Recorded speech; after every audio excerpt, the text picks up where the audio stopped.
All right, and welcome back to another edition of In My Humble Opinion. I'm Will. We got Daff. We got Mondo. Hey, how's it going? Today, we're going to talk about coding, language coding, and talk about colorism and how those two intermesh into one another. So when you talk about coding as a black person, sometimes people say, oh, coding is when you go to work and you speak black. I mean, you speak white is what they say. So have you guys ever had to do coding? Well, let's say, well, before that, what's talking white? When people say, well, you got to talk white. So what's talking white? You got to ask somebody who talks white. I don't know. I think that for me, sometimes people say I speak proper. And I think when you speak proper English, sometimes people think that that's trying to talk white. And it usually comes from people in an environment who speaks a lot of Ebonics, whether that's Black Ebonics or Hispanic Ebonics or white or, trailer park, whatever the case. Speaking of the King's English. The King's English, right? So have you ever had to code? And coding is sometimes not even just language. Coding can be the way you act at work, the way you carry yourself, your body language, what you dress, what you pretend to like and not like them jokes that people tell you, ha, ha, ha, ha. Oh, that's... That Daff sure is one funny Negro. Whoa. So have you guys ever experienced that? Have you ever experienced where you had to code? Well, I feel like I code every time I go to work. I'm a server. You know what I mean? So sometimes some jokes are not funny, but I'm like, ha ha, ha ha. Where's the tip? What that tip? Yeah, because but then after the fact, I'm like, your joke wasn't even funny anyways. Depending on the size of the tip. Yeah, but I don't try to change myself or anything like that. But sometimes you do, just kind of like, well, not you or people, but me. Sometimes I do just, I cater to their little funnies and their little antics because I'm at work and I'm bored and I entertain myself. Okay. Yeah. First of all, no. Why? No, because I think a lot of times when it comes to coding, a lot of non-white people, usually black people, we do it to make the non-black people that's around us feel comfortable.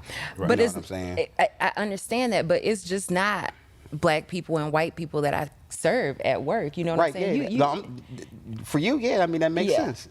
Yeah. But I'm saying for me, I get it. It's if I'm going to be a jerk to Will, I'm going to be a jerk to Matt. If I'm going to be nice to, I'm not going to switch it up to be like, now granted, say we having an event and Matt come and then he the only white person. I'm not doing it because I'm not going to I probably would cater to him just to make sure he's comfortable. Right. But I'm not going to change. I'm not going to switch it up. my code to making. But I'm going to be like, hey, now listen, this is the kind of environment you're coming into. You're more than welcome. Yeah. You know what I'm saying? Just know, my Uncle Jethro. Yeah. Now they're going to be looking at you funny. Now my cousin Daphne might be on you. She like him. Right. You just like it. She like him. But yeah, when I sing guys switch up their voice, your voice didn't change a couple octaves, and now you using words that you don't normally use, and it's just to make someone feel comfortable. And I'm all for making a person an environment comfortable for everybody, but don't just switch up who you are to do it. But do you think coding sometime is a survival mechanism when you're dealing with corporate America sometime?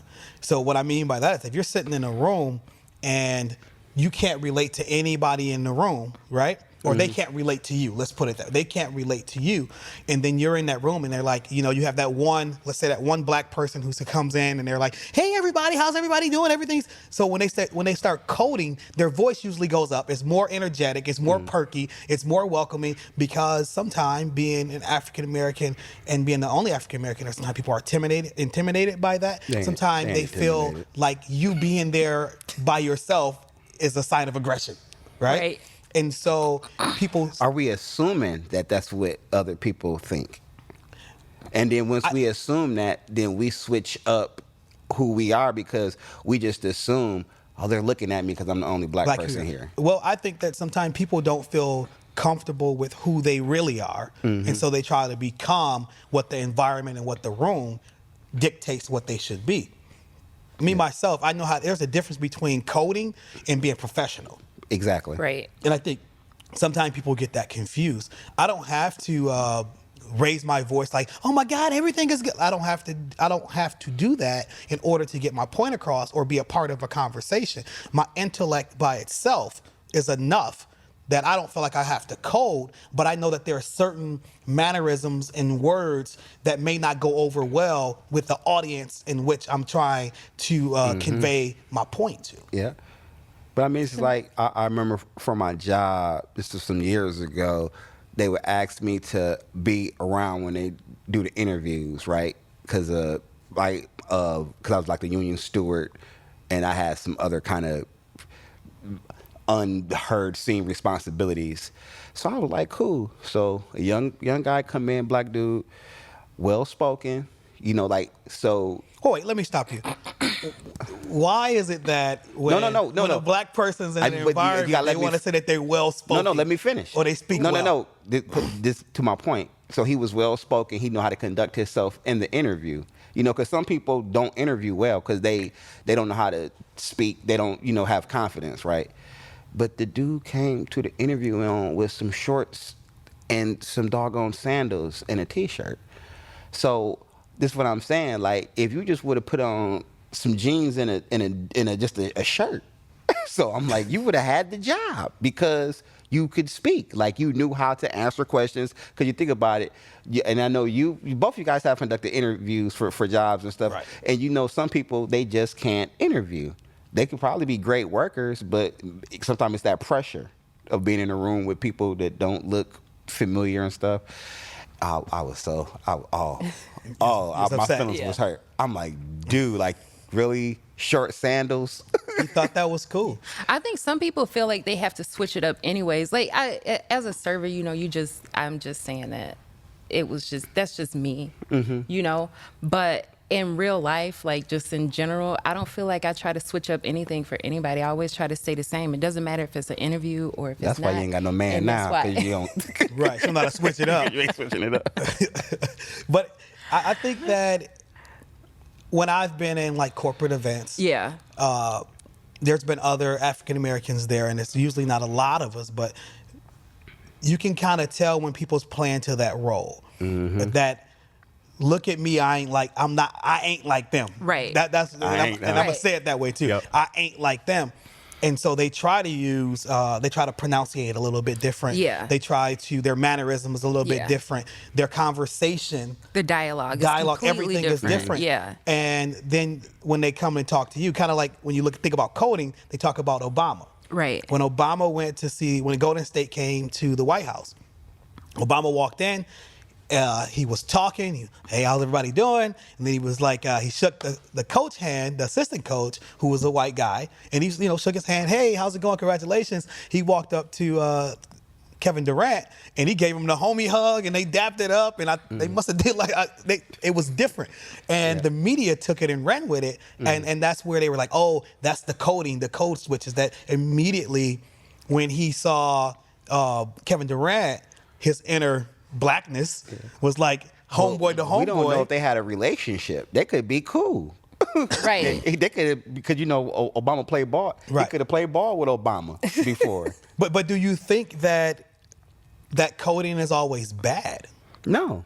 It could be a good thing. I think it's like you said, it's business attire, right? When you're going into this meeting or to this room, you can't wear jeans and a t-shirt. So I think it's the same thing with coding. You can't be yo, yo, yo, yo, yo. Right. You know, you're going to sit up straight. It's like when you go to a dinner. You got to know which fork to use. So, but you still be true to yourself, right? Like if you're vegan, you vegan, but you still know which fork to use. Right. So it's like the same thing when you go in this room, you know, if you speak with good diction, speak with it.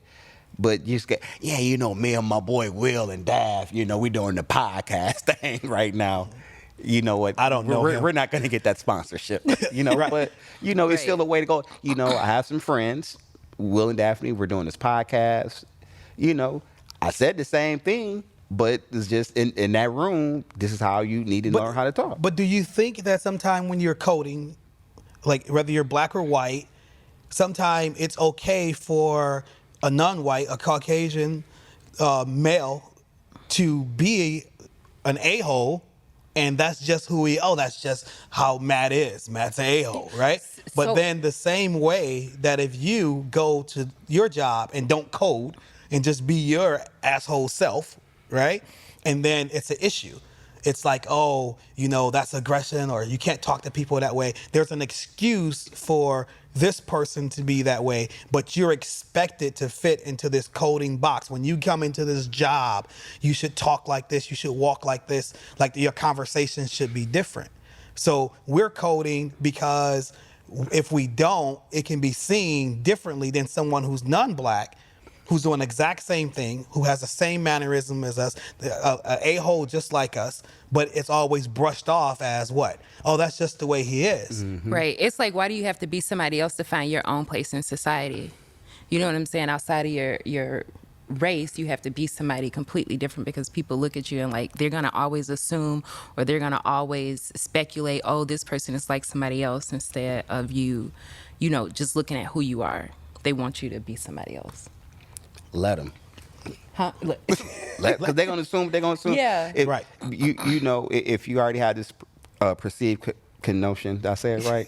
Perceived Probably notion. not. Perceived notion. Yeah, for sure. That I'm this way. Right. No matter what. And then they're like, oh, well, he's just the uppity Negro. Right. Or he's the angry Negro. Right. And it's just like, no, I'm just Ramon. It just is what it is. Yeah. And sometimes it's not like that. I remember being in a job and, you know, going to, you know, a young white lady, and me and this other guy, we had to go ask her a question about a product. We need to get like this sample. She ran the test, and we just, like how we normally do. If say Will was the guy who usually run the test, so we just sitting there waiting. A couple hours later, hey, we need to see you two guys, talk to you. Like, what's wrong? Karen felt threatened. Threatened of what? Well, I guess you guys came in there to get some samples earlier, and what did she feel threatened? What did we say? What did we do? We went in there and asked for the samples, and then we sat and waited for the testing to go through so we get the samples to be on our way. Yeah, well, but what you're threatened, just because it was two black dudes in an open room with a door and a camera and everything, could it have been that you guys didn't interact with her like she would have, like how she thought you should have, like you should have, hey, how's it going? Like small talk, this, that, but you're sitting back, and sometimes your demeanor, right, immediately is offensive to people. You know, I sit like this all the time.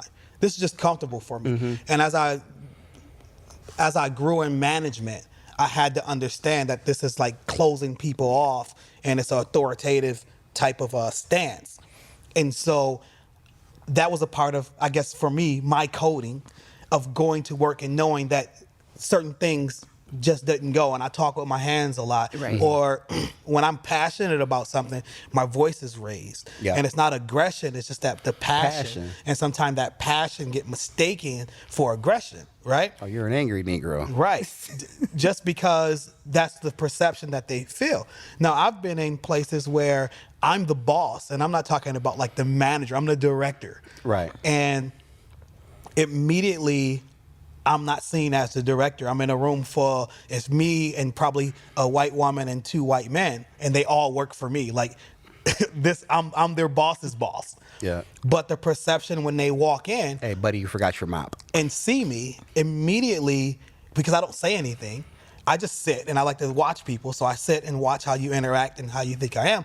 And then when I start speaking, yes, I'm going to speak with proper English, but that's not me coding. That's just me being intelligent, like the rest of the intelligent people And then inside of the room. You do have an authoritative position. So then Right. when I speak with authority, not demeaning anybody, but just an authority, because it could be, I don't like the way this conversation is going. Right. This is not the purpose of this meeting. So now I'm going to have to correct you all. Then it's like, oh, well, he's upset. No, just being authoritative. But it seemed different because of my pigmentation, right? Right. And so then let's take it this way. How do other minorities see you because I know you guys say, oh, I don't code or I do, but everybody do.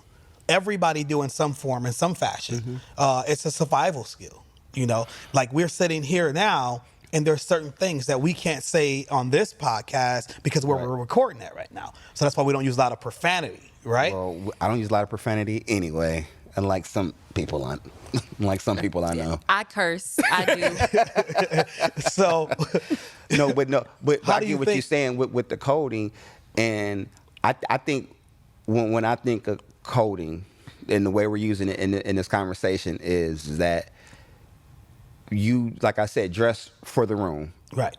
but be true to yourself. You know what I mean? Like you say, you like to wear sweats, Right. But you can't wear sweats everywhere. Unless I own the company. Unless you own the company. Right. So we need to buy like 2 more companies and you can wear all the sweats you want. So to go back to how do other minorities see us when they think we're coding? Because sometimes minorities in a group, if it's like 6 of us and we're the minority at this company, and then I am in charge, and then you may start then treating me different because of the way that I talk or the way I carry myself.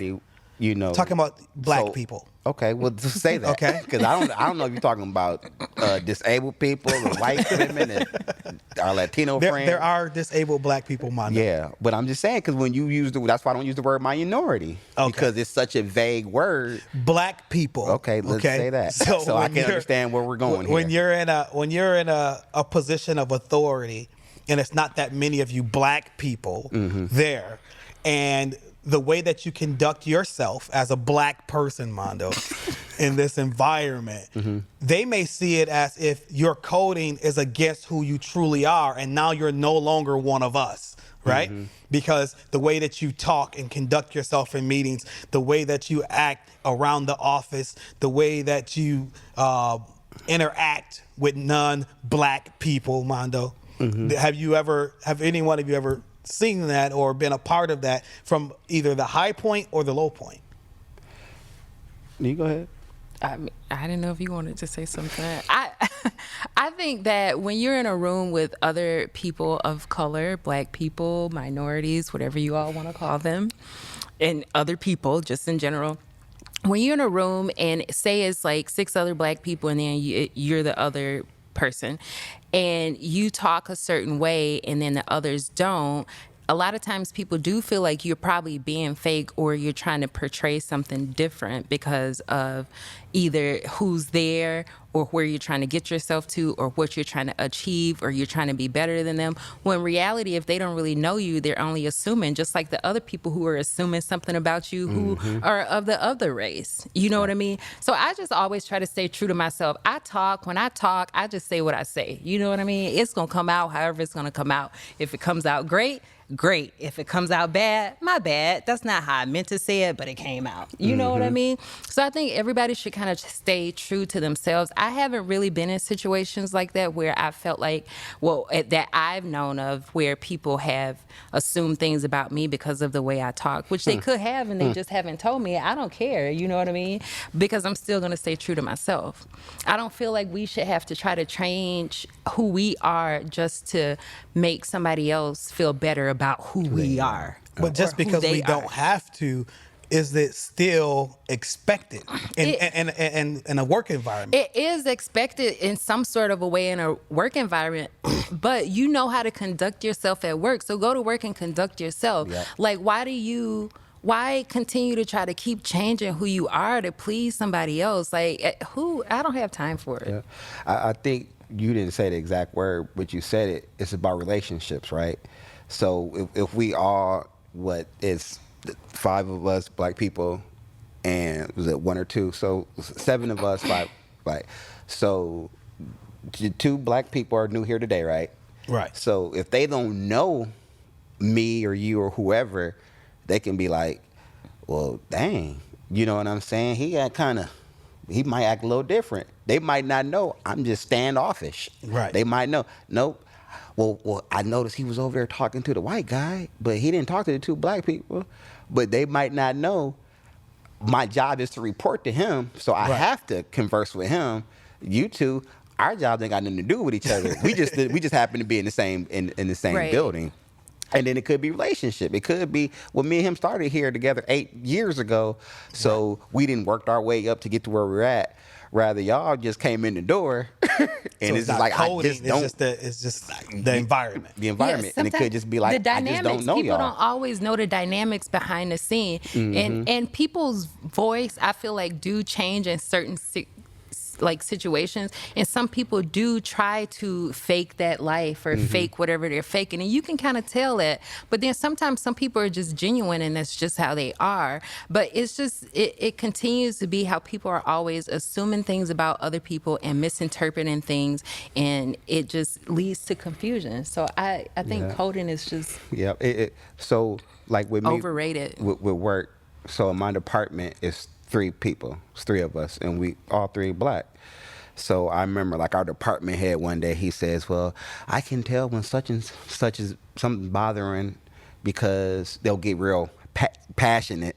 I forget the word he used, but then I had to, I'm just sitting there waiting. And then he switched it up and said passionate because what you wanted to say, they get angry and hostile. Yeah. That's what, but it really is just the passionate, right? You got the other person, well, I can tell because they get real talkative. They was like, but Ramon, I can never figure out because I don't say nothing. I just sit back, and I'm just like, no, that's the point. Like, don't try to figure me out because I'm here. I do my job, and at the end of the day, with our relationship, that's all that matters. You give me a task, I complete the task, and then that's that. But can coding your inability to code can sometimes hinder you in work? Yeah, we'll go back to go back to interview. Right. If you don't know how to code or conduct yourself to do an interview, it could. Right. And I don't mean like get in there, oh my God, yes. I just mean that it may be out the norm for you to talk proper, right? And it may not come as second nature for you to speak proper or to be able to put a sentence together or a paragraph, whatever. But being able to do that, somebody who's not able to do that, and I see you able to talk to me in a language that we both can understand from wherever our neighborhoods is from or because of our ethnic background, and then I see you come to work, and the way that you conduct yourself, the way that you talk is totally different from the Mondo that I know. And so now I've like, man, I know that's you coding, right? Yep. But then do you think people then have an issue with your ability to code and their inability? So now there's some animosity between the 2 minorities because of my inability to do that. I think that coding is necessary. I mean, think about when you look at professional athletes, right? Of course, we know you know about professional athletes. Now you think about it, they're educated. A lot of them, I think Carlos Boozer just said this week, like, he finally got his degree from Duke, right? That's a prestigious university. Did they give it to him? No, he earned it. Okay. He said he had 3 classes. It took him 19 years. He'd been in the NBA and stuff. So a lot of these guys are educated. But when you hear them speak, you'd be like, didn't you just graduate from college? Like, what I'm saying? Some of y'all got master's and bachelor's degrees. But when you hear them speak, you'd be like, there's no way. It's no way. But just because they don't, quote unquote, speak the best or something, it doesn't negate the fact that, they are college educated. Right. They do know how to handle themselves. They just don't speak well. and I won't even say speak They don't well. speak- They don't change who they are. Yep. Right. Just so that they can necessarily fit in, yep. unless it's in the relationship category like we talked about previously. Right. But that's something okay, different. since we're talking about sports, one Richard Sherman, Yep. right? Very educated.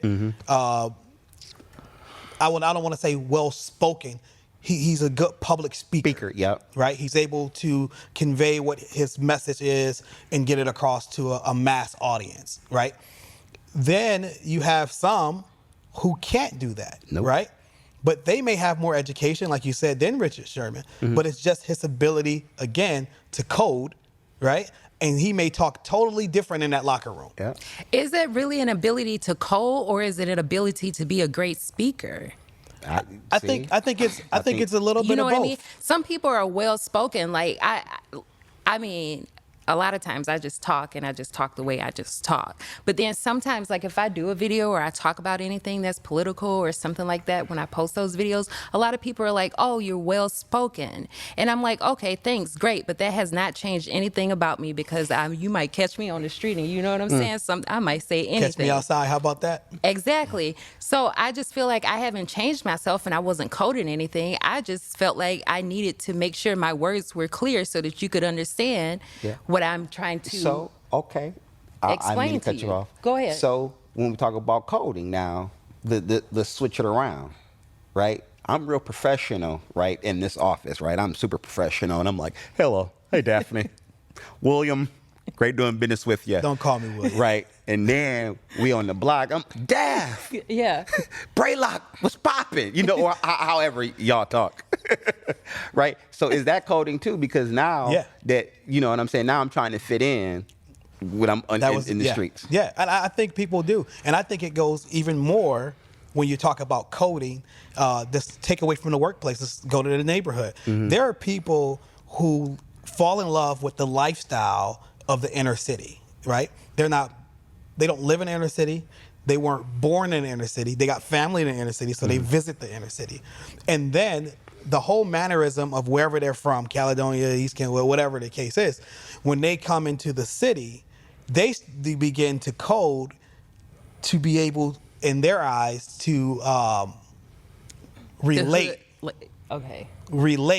to the people in the inner city. So now they want to be that thug person and talk about, hey, bro, and all. And they never use this language at And home. it's just like, just be yourself. Just be yourself. But it's as much as it's easy to pick that out in the corporate world. I think it's just as easy to pick that out in your neighborhood. Like you don't even belong. Yeah, it's easier. Yeah, you don't even belong in this neighborhood. Like you're trying too hard. Yep. So do people relationship code too? Is that a thing? Man, Is that a thing? I think it is. I think it is.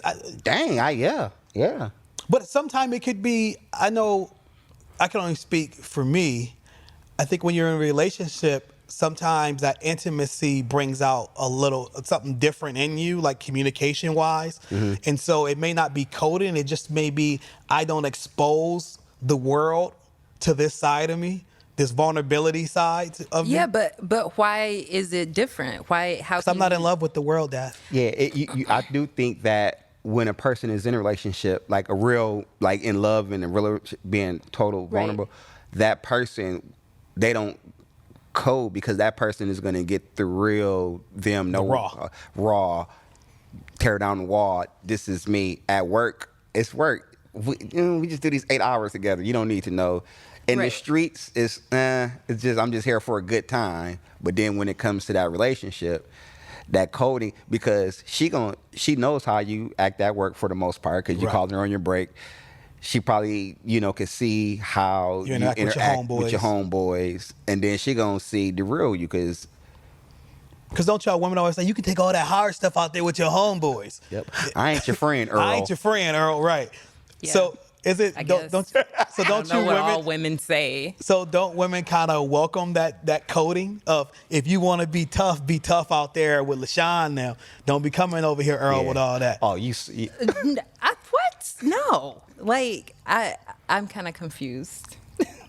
So you're saying that you shouldn't be hard and you shouldn't be No, what I'm saying is that, and then when you come home, you should be like, oh. No, you be yourself, but your women know you better then she might know you better than you know yourself. Yeah. And then vice versa. A dude gonna know his woman better than she know herself. So it may be harder. I think it may be harder to code in a relationship than it will be at work. Man, it's like Slick Rick said on the show. You can't come home fronting to moms. Right. Like, you can't come home to your mom like, I'm a thug. But, your mom will be, you know what I'm those saying? are relationships that are already established. But sometimes you meet a person and you're different, and you portray a different type of. Are you different, or are you just portraying a different persona? Well, isn't that the same as coding? Yeah. No, or they haven't got to that. Or you just haven't got to that point in your relationship where they see the different layers. Because I think when we code coding, sometimes we are multi-layered people for the most part. Some of us aren't, and those are the ones who can't go in the room and switch fit it in. up. You know what I'm saying? Right. Like in our families, right? We got the ghetto family member, we got the bougie family members, we got the, whatever. And then some of us can just relate to everybody. It's not coding, it's just, I mean, it is. Well, that's coding. what I'm Yep, saying. it is. You know what I mean? Right. Yep. So coding is like such a wide variety. It's like. But I think that coding is a variety and is wide. But I think that as Black people, Mondo, we have to code more in a professional environment than anyone else. Like, and they always tell us you got to be two times, like 2 times better or 3 times better. But then coding becomes, like you said, a cuss word for us in our community. Like, come on, Mondo, I just saw you at work talking to old boy like this, and you want to come home and talking to me crazy. But when we at work, you talk to Jimmy like this. And so sometimes that coding, like I said before, is a survival mechanism that that I think that a lot of Black people, Mondo, use because. We'll take it back to the plantation. You always want to go back to the plantation. Because Mondo. a lot of times that's where it all I'm not trying to go to the starts plantation. I'll meet y'all in 1956, though. Well, let's take it to the foot wash then. Oh, we do not. There are no rules at the foot wash. Right. No. So back in the plantation, right? When they was amongst each other, they be a certain way. But when the overseer came, they had to do a little shucking and jiving. You know what I'm saying? So, and I think that's where the cuss word or coding comes in, because some people look at it like, okay, you shucking and jiving now because so-and-so is around. That kind of makes sense. That kind of makes sense with the word shucking and jiving. Like, that you're doing the dance, you're samboing. Yeah. Right. Mm-hmm. And for us, that's a cuss word. Yeah. Like, we want, and I think what happens when we see other people coding. Yeah. What happens is that we feel like the person who they're coding for is getting more respect than we are from them. And it's like, what makes them so important that you have to code or shuck and jive or sambo for them, right? And it's not always at the job. I lived in Mississippi for like 2 years, and I was a center director down there, and it was an older Black guy, and it was a white guy who worked for me, but the Black older guy worked for him. And this is probably like my 3rd week there. And you're still learning, you're still trying to watch and see where you fit in and the dynamics of the group and everything. But I walk in, and the white guy is talking to this older Black man who's probably about like 65 years old. And to me, an older person is an older person. Doesn't matter if they're Black, white, Puerto Rican, Mexican. There's some sort of respect that's supposed to happen. But the way in which he was talking to the older Black person, Mondo, was very disrespectful and condescending. But he was talking to him as if he was a child. And the older African American male was responding to him as if he was a child. So it was the dynamics of the coding, the shucking and jiving, and the environment in which we were at. We were down south, Jackson, Mississippi. This guy's older, so the Black guy's older, so he's probably still got some of those, older mentalities of talking to white people and how don't look him in the face. Right. But I had already seen this white guy talk to other people who were white, who had messed up or did something that they weren't supposed to do, but the respect level was different. It was assumed that the Black older guy was to shuck and jive, and no matter what, code what he said. You stay in your place. Yes, Jerome. code what he said, right? So I took that as a teachable moment. for not just the older African American male, but the white guy who was his supervisor. So I pull him to the side. Right there in front of, this is not how you talk to your employees. This boom, boom, boom, boom, this, that, and that. The white guy says, "Oh my God, I didn't realize that I was doing that. It was just how I was raised and how I talk." Yep. The black older guy, as I tell him about himself Yep. and how much he should have some standards and expectations on how people talk to him and how they treat him no matter what it is, didn't even notice that he was doing it. So Yep. sometimes the coding is different That for code. that. We don't even know we're doing it, as if the white guy didn't know that he was doing it. He was coding, because I'm Different sure he didn't communities. talk to older white people like that in his community, in his But church. it's like computer coding. It was embedded It in was their embedded system. in his system. Yeah. So immediately a problem arose, and the system kicked in of how to respond. So I But agree like with you say. what you did though. It proves how conversation, a simple conversation, can fix so many things. Right. Right. You seen it was the issue. Right. Good, bad, right or wrong, indifferent. You addressed it respectfully. Light bulbs went off, and it's like, wow. Wow. And I think it's the same thing, right? And they had a relationship because they've been working together for years. Before I even got there. You the new guy. But, and I think what happens in everyday work, I want to say northern and this kind of, because we talked about how that was the South. Right. So that's just Embedded in there. The North could be a little bit different, but it don't have to be an older guy, because like my boss now, my new boss is like 29, young white dude. If you see him, just because he got like a lot of facial hair, you wouldn't know that he was as young as he is. Real respectful, mannerable, and I was like, this is the different. My supervisor before, older black women, she talked to black people crazy. Because she felt she had to prove Yep. to them that she was in charge. to white people. Oh, very nice. With him, just across the board. Now, if he has employees he has a relationship with, of course he's gonna be a little more lenient in conversation and stuff like that. But across the board, I like it and I respect it, because I was like, ain't no coding. Right. He is who he is. Yep. He respect the way I talk. Like, because I'm not disrespectful when I talk to him, but I just talk to him like, hey. Normal, yeah. Yep. I'm respectful, with my tone and stuff. And then when I hear him speak to other people and they don't necessarily code, and it's like, oh, he just accept people for who they are. And where they come from. Yep. Right. What about you, Dave? I know you're from the South, down there by the foot wash. And so, with being down there by the foot wash, Please Google foot wash if you haven't. If you will just be Google foot excited wash. to know what the foot wash is. Yes. Didn't Markeith go there with you? No. Who, Marquis Harmon? Yeah. I'd seen him in the video. I thought Marquis he Harmon. was. I've seen him in the So- That's why y'all video. want to go though, right? Marquis They said- real excited to go to the foot wash. So let me ask you this, that being from the South, did you see that coding that just popped up a lot? Like, was it as noticeable as for me being an implant to the South, seeing it, or was it just the way things were? That's just the way people are building coded. Well, I feel like when I was older in Alabama and I was in Huntsville, so the friends that I had and the dialogue I had with people, the little community of people I had, I felt like we were all we treated each other normal. Even the white friends that I had that were there and the jobs that I had. Like, I went to work and you would, like, some people, it is, for me, I do say, like, yes, ma'am, a lot. But I grew up learning, that, yeah. when you Right. talk to people, you say yes, ma'am, or, yes, sir, or whatever. But it wasn't to the extent where it was like derogatory towards you because of who you were. It was just a common thing to say yes, ma'am, or yes, sir.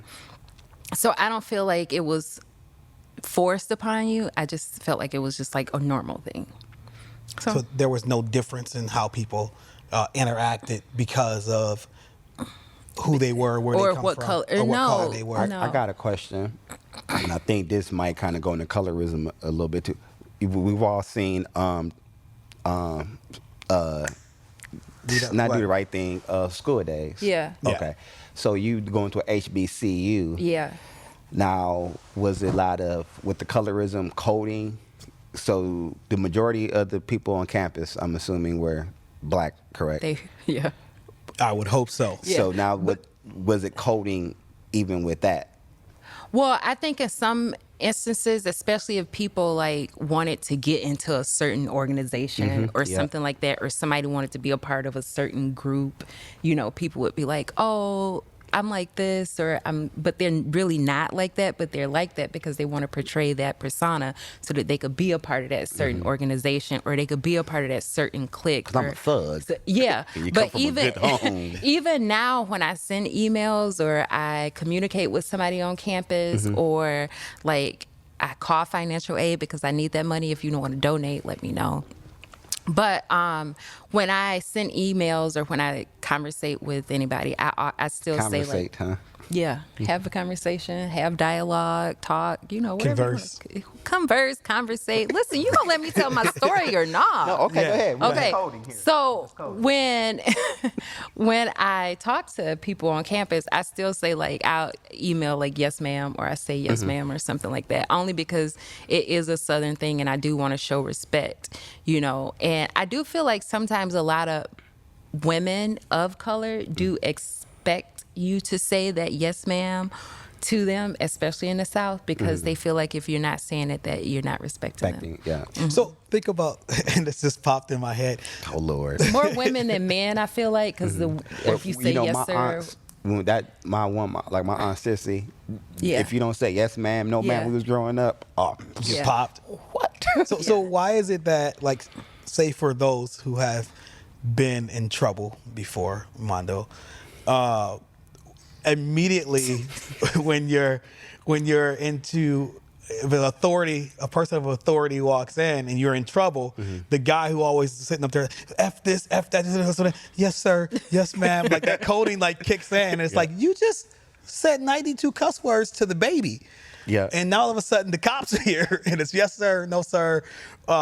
I think that's coding it too. goes back to What? what you were saying earlier though about how the dude let the white guy Right. talk to him like in a subservient. yeah. Yeah. They're It's trying to that get themselves authority. out of trouble, or Yep. they feel like if they say that people are going to respect them more. Like, oh, you said yes, sir, so yeah, you're not going to get in trouble. Like, no, bro, it's not cool. Is it expected that people of the lighter skin, Mondo, Yellow fellow. are just able to, one, fit in and code better, or are received better in some of those environments because, one, of their skin tone, and two, their ability probably to code better than someone say. I wouldn't say their ability to code better. I do think that, and I've said this for years, that light-skinned person, yep, you're going to get treated differently and better than maybe a more dark-skinned person. Yeah, because I've seen it happen. I've even seen it happen with me with like black Hispanics, right? Because they'd be like, oh, you Puerto Rican, Dominican. I remember arguing up and down with this lady. She was like, no, your mama must be the Dominican. And I'm like, nah, she was black. I've been knowing her all my life. Right. And it was like, they was like, nah, you. And I'm like, yeah, I'm one of us because we all from Africa to a, Right. you know, somehow, some way. And yeah, so, you know, been treated different. You know, I bet I've gotten different positions, you know, on jobs or whoever because my skin is lighter. I believe that. I honestly believe I've been treated different than someone that So would your be skin darker tone than me. is kind of like coding. Yeah. Like No, your no, I skin tone won't is your parents' coding. Your parents was like, I'm going to code him light Nah, so he can have a better life. Because my dad ain't light skinned. Right. You know what I'm saying?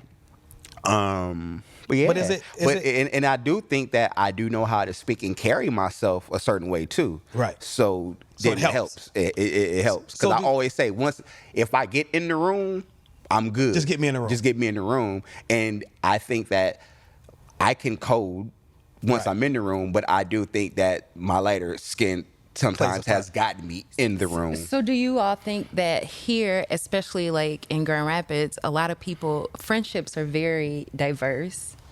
Do you all think that people code in their friendships with other friends of color or of different colors? Yeah. You know, here because you can go out downtown and you can see people who are like, you know, it might be like a Hispanic, a white person, two black people, whatever. You think people are coding in those friendships also? I think sometimes people code in order to get what they want within a relationship, whether it be a friendship or a working relationship. I think that I don't think as much as a person would go in and code to show how, well, no, I think they would code to show how different they are than what the normal black person, or if it's a Hispanic person that you would encounter. So if you guys are the money people and you're not usually around a lot of black people and I'm trying to persuade you to do something, but I've already heard how you think about black people or how you think about Hispanics. When I'm in that dynamic, my job may then be to code enough that you can see me in a different light than what your prejudice has already been. So I don't think it's a bad thing, but I think sometimes people get lost in that, where they're always trying to prove or code how different they are than the group which they come from, instead of showing how amazing they are, right? Which means that the group that they come from is amazing. They may have some kinks in the armor, but I came from that group and I'm amazing. So therefore, there is something amazing about the group. I think that happens where they try to distance themselves from the group. Yeah, I mean, with me, as far as like with my friends, it ain't like that. It's kind of just a bunch. I always tell people, if you didn't know that me and my friends was friends, you probably wouldn't think we friends. All we do is insult each other all day. Right. That's all we do is talk about That's each other. how we show love. Yep. Yeah. If you ain't talking about me, you don't love me. Yep. From the time you walk in that door, I'm saying we dogging each other out. Even your white friends. I don't. Do you have a lot of white friends? No, I have a core group of friends, right? Those are my friends, my brothers. I got people I'm cool with, associates. Yeah. But to say that you my friend, like, okay, we can say that Matt is a friend, right? Right. You know what I'm saying?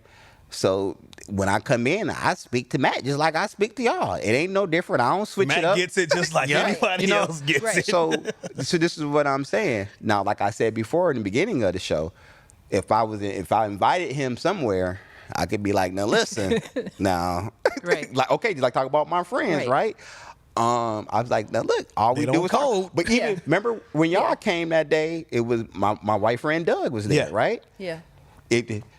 Doug ain't from the inner city or nothing. Yeah. He just fit in with everybody. Right. And then when Doug thought that somebody had too much to drink, Doug said, that's enough. Yeah. But and it was respect because you're my friend. It don't matter that you white or whatever. It's just like you one of the fellas. Right. But think about this. As black people, Mondo, we are a very inclusive group of people. Very inclusive. And I don't think that we expect people to code as much as other ethnics expect us to code when we're in their environment. Right. When we invite them into our environment, it's usually a free for all, if for lack of a better word, where you can come and be yourself. Be yourself. Right? If you're gonna be the goofy guy, then be the goofy guy. If you're gonna be the asshole, be the asshole, right? But be who you are. Don't change up, right?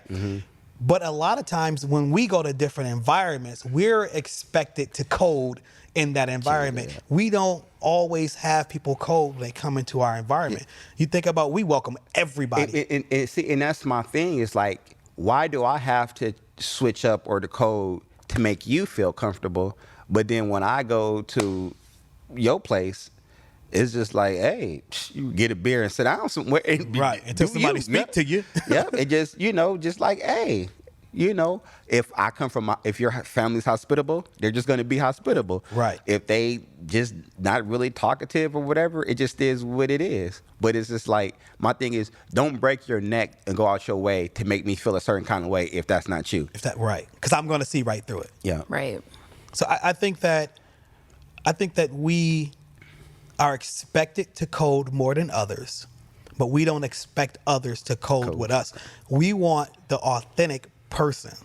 When we welcome people into our family, our clan, our village, we want the authentic person to be welcomed in, because if the authentic you comes in, I don't have to worry and be looking at, is so-and-so okay? Or did he do this or this?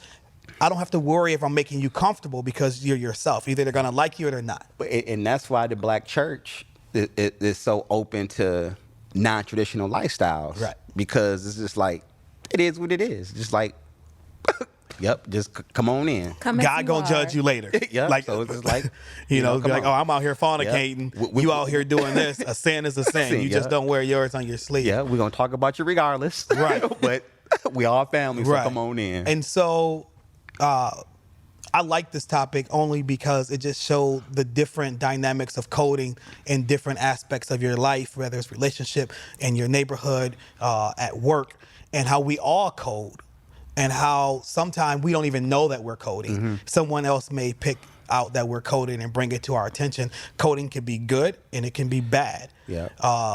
Final thoughts on coding. I just say, I think with coding, with other topics we discuss in words, like we have to stop making things cuss words. Like, let's stop making coding a cuss word. Coding is productive. Right. At the end of the day, it's just saying that I know how to carry myself. I can be productive. It's the shucking and jiving that could come along with it that makes it the cuss word. And then now we just threw this whole negative thing on there. Coding, yeah, it just is what it is. It was just like, if I'm doing a meeting, you're going to want me to be able to speak in a good way. Which everybody can understand. Everybody can understand it. Right. I think sometimes you got to do whatever you got to do to get to wherever you need to be. Is this sound like the Players Club? And so, call it what you want to call it. But are you doing junior birthday party? Well, I'll let you know later. So what I think is that people need to do whatever they have to do to get to wherever they need to get to if they're trying to achieve something. I don't think you need to change anything about yourself, but I think you need to continue on the road that you're going down and speak how you speak to make sure that you can make people understand what you need them to hear. I don't think you need to change up a whole bunch of stuff about yourself. Be yourself, be regular, say what you want to say and live your life. Always look for the good in life. You know what I mean? Right. She put the neck in there. I think that coding is good. I think that you must always ensure that you have the proper tools for the job when you go onto the work site. And it does not matter what job you're on, you're going to need some type of coding to get the job done.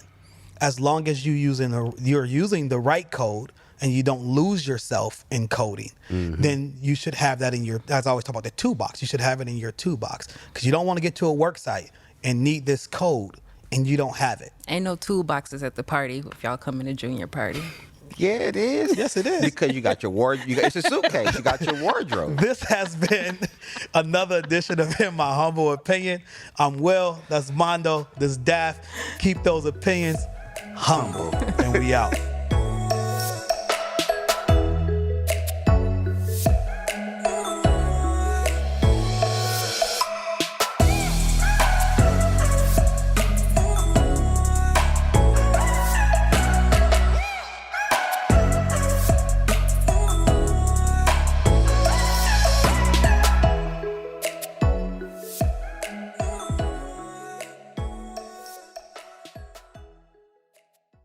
Are we done, Matt? Thank Mondo, y'all. you are a fool. What I do? What kind of tool belt you gonna have at a stripper party? I said her suitcase, that she got to switch it to her little nasty outfits. So to stay the night bag? I hope she not staying night at the stripper party. Baby oil that With the glitter in it. firm kind. With the glitter in it? With the glitter.